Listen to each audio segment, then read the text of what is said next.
Baik, Assalamualaikum warahmatullahi wabarakatuh. Kami dari kelompok 7 ingin mempresentasikan hasil dari materi kami tentang asam retinoat. Tanpa berlama-lama, perkenalkan nama saya Jihan dan rekan saya. Saya Saran Irene Linggi. Saya Rahmatia. Dan saya Dinda Aulia.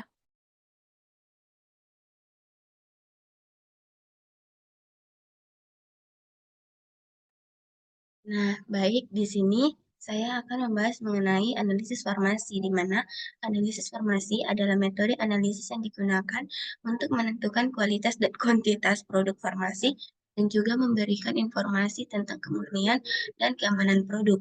Secara singkat, analisis farmasi dapat dijelaskan sebagai proses mengidentifikasi, menentukan, mengukur, memurnikan, dan memisahkan senyawa aktif dari campurannya. Selanjutnya, itu ada kosmetik, di mana kosmetik adalah sediaan atau paduan bahan yang siap untuk digunakan pada bagian luar badan, contohnya yaitu epidermis, rambut, kuku, bibir, dan organ kelamin bagian luar.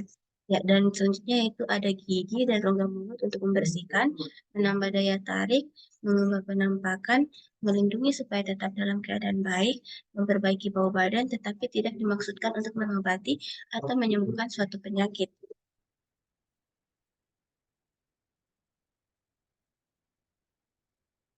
Baik, selanjutnya itu ada asam retinoat, di mana asam retinoat merupakan sebagian kecil vitamin A dalam darah yang aktif dalam diferensiasi sel dan pertumbuhan. Asam retinoat banyak digunakan untuk mengatasi masalah pada kulit berjerawat, menghilangkan scars pada wajah, dan juga menyamarkan pori-pori. Namun, penggunaan asam retinoat yang tidak terkontrol akan menyebabkan beberapa masalah pada kulit. Penggunaan asam retinoat pada kondisi tertentu hanya akan mempengaruhi kerusakan kulit. Kepada pemateri selanjutnya, saya persilakan.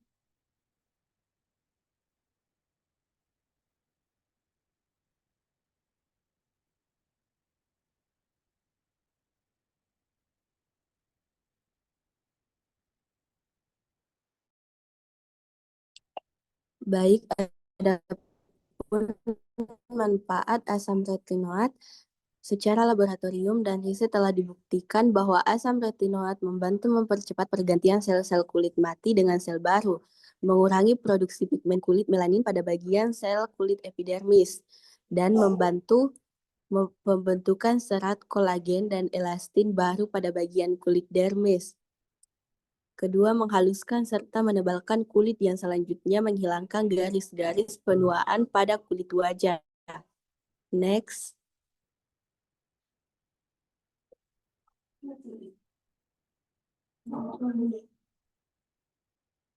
Ketiga, memutihkan dan menghilangkan bintik-bintik hitam pada kulit wajah, baik yang disebabkan penuaan ataupun sinar matahari.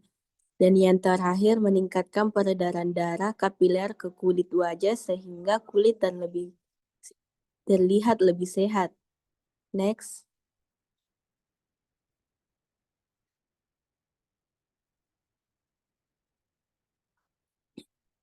Baik, adapun dampak bagi kesehatan asam retinoat. Asam retinoat termasuk bahan kimia yang dilarang untuk digunakan karena menimbulkan risiko berbahaya bagi tubuh.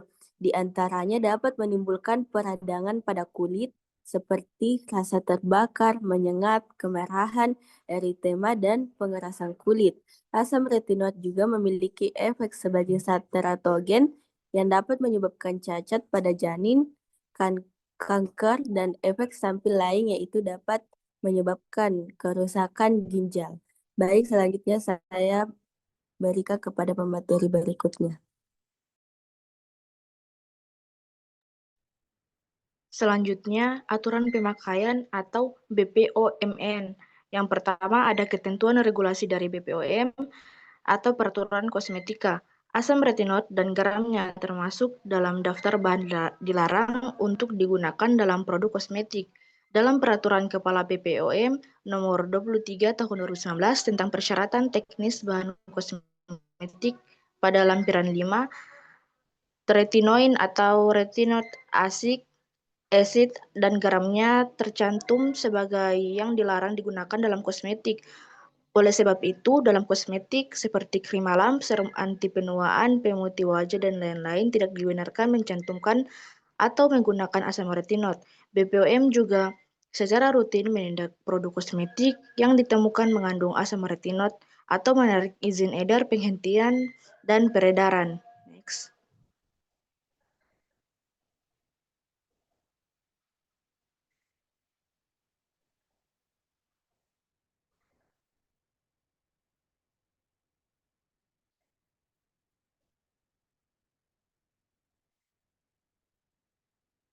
Selanjutnya, B. Implikasi aturan pakai menurut regulasi BPOM. Karena regulasi menyatakan bahwa asam retinol tidak boleh digunakan di kosmetik, maka istilah aturan pakai BPOM untuk asam retinol tidak berlaku dalam konteks kosmetik bebas. Artinya, tidak ada regulasi resmi dari BPOM yang mengizinkan penggunaan asam retinol oleh konsumen dalam produk bebas atau kosmetik. Jika asam retinol digunakan, itu harus termasuk dalam kategori obat bukan kosmetik. Sebagai obat, pemakaian asam retinol tunduk pada aturan obat resep dari Kementerian Kesehatan atau perundang-undangan obat, bukan aturan kosmetik BPOM. Next.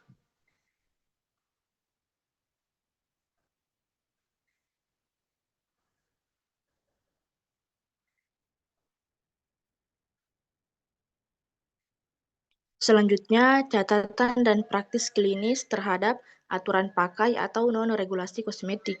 Meskipun regulasi kosmetik melarang asam retinol dalam praktik dermatologi, dokter kulit menggunakan asam retinol sebagai obat. Beberapa panduan klinis non-BPOM yang sering dijadikan acuan yang pertama, mulai dengan konsentrasi rendah, misalnya 0,01% hingga 0,05%. Kedua, gunakan malam hari, hindari paparan langsung sinar matahari. Ketiga, frekuensi awal 2-3 kali seminggu, lalu ditingkatkan secara bertahap sesuai toleransi. Dan yang keempat, gunakan pelembab dan tabir surya sebagai pendukung. Saya berikan ke pemateri selanjutnya.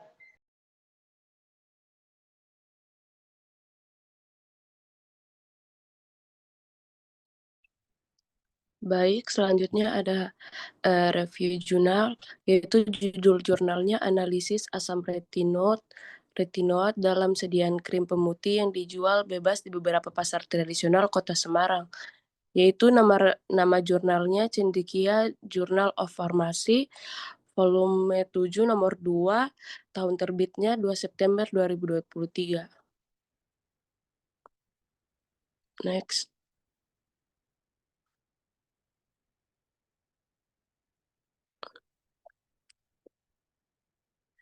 Adapun metode kerjanya yang pertama uji kualitatif, yaitu preparasi sampel dengan KLT diambil sedikit, sampel krim dimasukkan ke dalam beker gelas, ditambahkan metanol 5 ml, dihomogenkan, tutup dengan aluminium foil, didinginkan selama 15 menit, kemudian disaring sampel ditotolkan pada lempeng KLT yang sudah diaktifkan.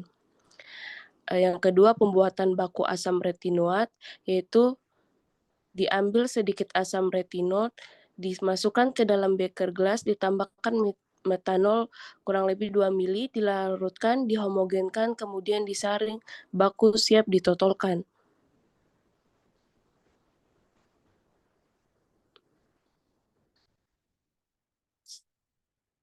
Selanjutnya ada identifikasi KLT, yaitu fase diam, silika gel 254 nanometer, lempeng KLT dipanaskan dalam oven 105 derajat Celcius selama 30 menit sebelum dielusikan, fase gerak N-heksan aseton 64 deteksi noda bisa dilihat di bawah sinar UV 254 nanometer.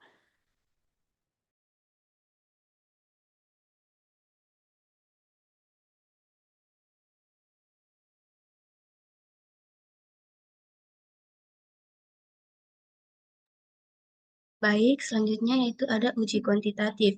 Ditimbang kurang lebih 3 gram sampel krim dimasukkan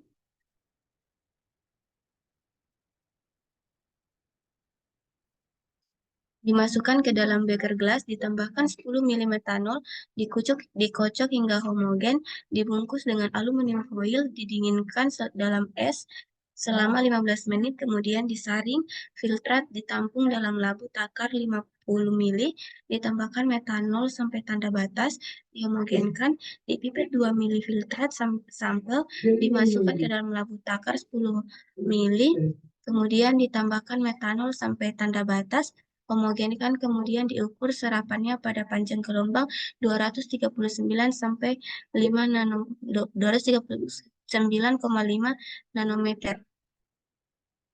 Baik, selanjutnya yaitu hasil yang pertama yaitu data uji hasil kualitatif.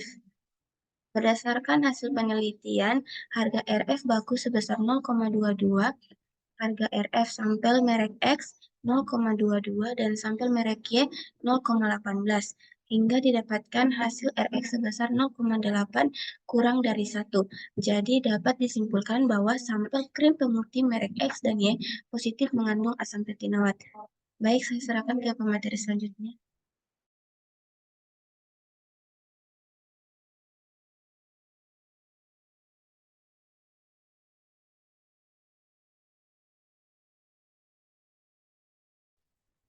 Baik, ada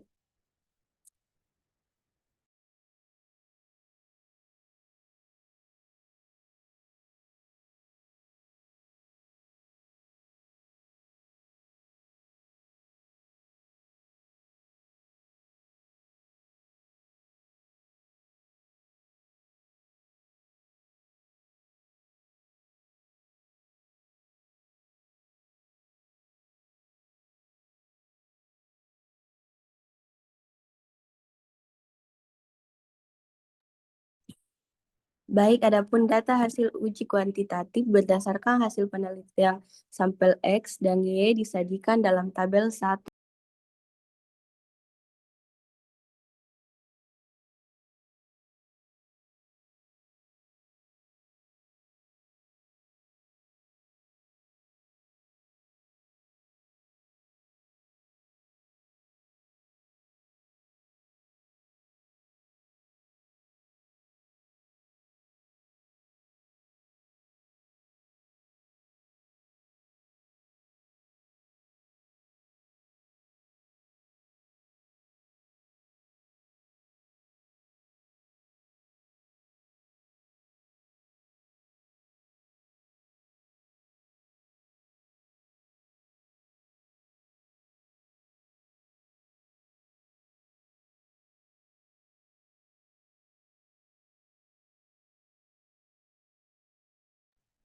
Baik, adapun pembahasan dari hasil tersebut, dari hasil penelitian dengan menggunakan uji kualitatif didapatkan hasil harga RF baku sebesar 0,22.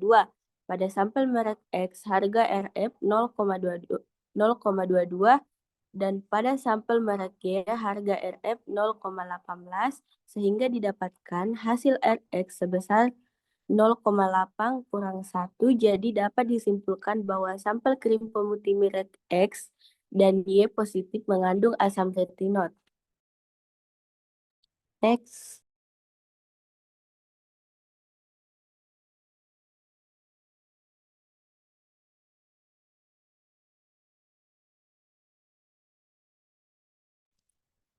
Selanjutnya, dilakukan dengan uji kuantitatif menggunakan metode spektrofotometri UV, mendapatkan hasil kadar asam retinol pada merek X sebesar 0,16%, pada merek Y sebesar 0,20%, sehingga dapat disimpulkan bahwa krim pemutih merek X dan Y tidak memenuhi standar BPOM melalui Peraturan Menteri Kesehatan Republik Indonesia Nomor 445.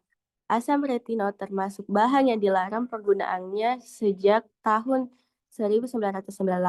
Asam retinol juga merupakan obat keras yang hanya boleh dibeli dengan resep dokter.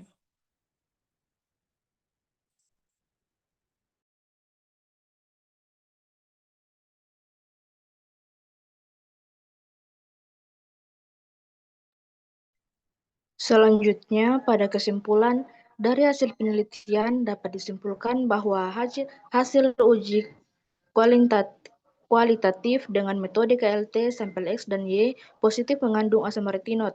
Analisis kuantitatif secara spektrofotometri menunjukkan sampel merek X mengandung asam retinol dengan kadar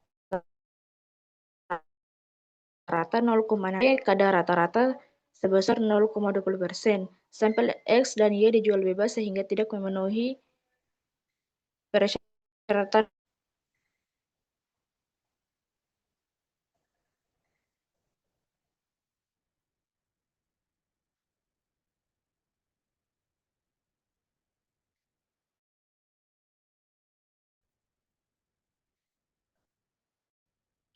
Adapun saran, yang pertama dilakukan penetapan kadar asam retinol pada krim pemutih lainnya. Yang kedua, dilakukan penetapan kadar zat tambahan lain yang terkandung dalam krim pemutih. Dan yang ketiga, dilakukan penelitian lebih lanjut dengan metode lain yang lebih sensitif untuk asam retinol.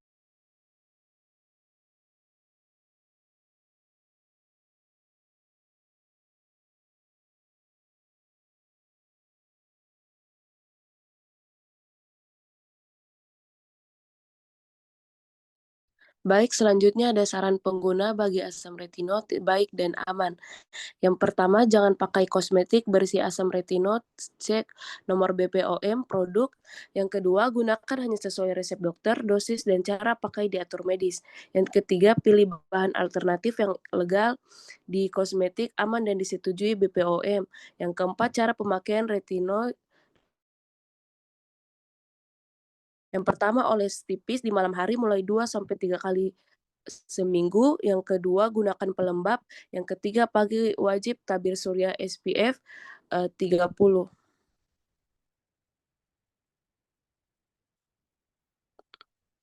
Next.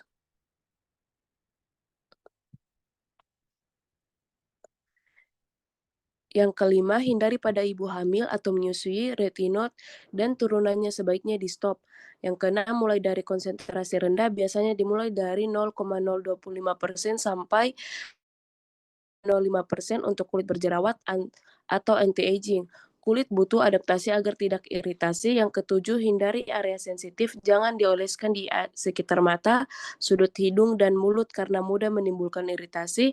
Yang kedelapan, hentikan bila ada reaksi berlebihan.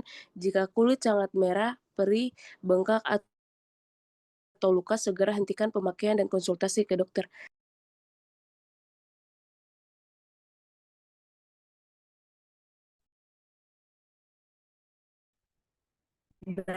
Baik, sekian presentasi dari kami. Kalau ada yang ingin ditanyakan, kami persilakan.